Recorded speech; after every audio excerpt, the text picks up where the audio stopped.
Morgantown, West Virginia, September 26, Yodny Cajuste. Photo by Justin K. Aller, Getty Images. The Senior Bowl has concluded, which means endless hours of tape study and research is the only thing on the to-do list until the combine rolls around. Then, even more research goes into who will be the next great fit for your NFL team. With months still to go until the NFL draft at the end of April, many opinions of players will begin to rise. One prospect I've had my eye on is West Virginia Mountaineers left tackle, Yodny Cajuste. Cajuste is from Miami, Florida, where he played the offensive and defensive line in high school. He was also a basketball player. During his recruitment period, Cajuste was the 40th ranked defensive tackle nationally by 247 sports. He signed with West Virginia and redshirted as a freshman. During his redshirt freshman year, Cajuste appeared in 7 games, 6 of which he started at left tackle until sustaining a knee injury against Baylor. He then returned for the Cactus Bowl that year. Unfortunately, his sophomore year was halted as he sustained another knee injury. This time it ended his season during the season opening game against Missouri. Cajuste bounced back during his junior year as he was named All-Big 12 second team by coaches. Cajuste started 13 games at tackle that year. He was part of an offensive line that allowed just 4.1 tackles for a loss per game. That ranked atop the Big 12, and also ranked 8th overall in the nation. That offensive line also held opponents to just 1.5 sacks per game. The offensive line was stout that year with Cajuste, as they paved the way for a 1,000-yard rusher, 3,000-yard passer, and 2 1,000-yard receivers. Cajuste returned for his senior year, which only helped his draft stock. He racked up the awards, earning Big 12 Conference Co-Offensive Lineman of the Year, All-Big 12 Conference First Team from AP, Coaches, and Phil Steele.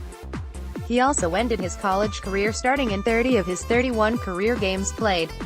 11 of those games were started at left tackle. This year, he helped pave the way for the Mountaineers' offense to an average of a whopping 512.3 yards of total offense per game. That sat at number 8 overall nationally. There is no doubt that the stats and the accolades look outstanding for Cajuste. But what does the tape say? I've studied the tape for quite a while now and a lot has stood out. His technique in both the run and pass game is sound.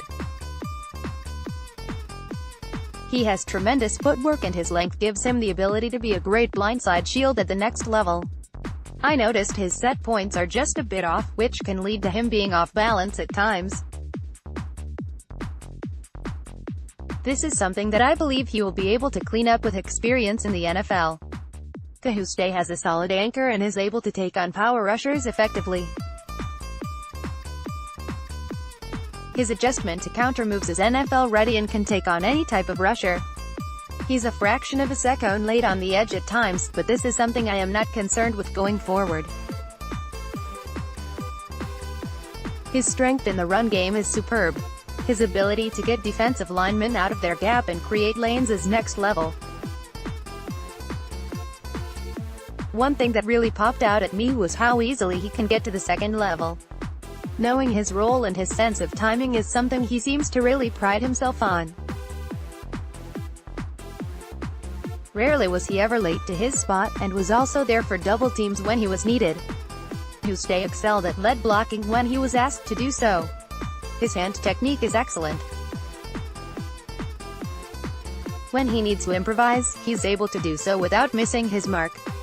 When he's aiming at a moving target, his placement is on the dot. With this class being so deep at offensive lineman this year, Cajuste's current draft projection is day 2. Can he jump up into day 1? Absolutely.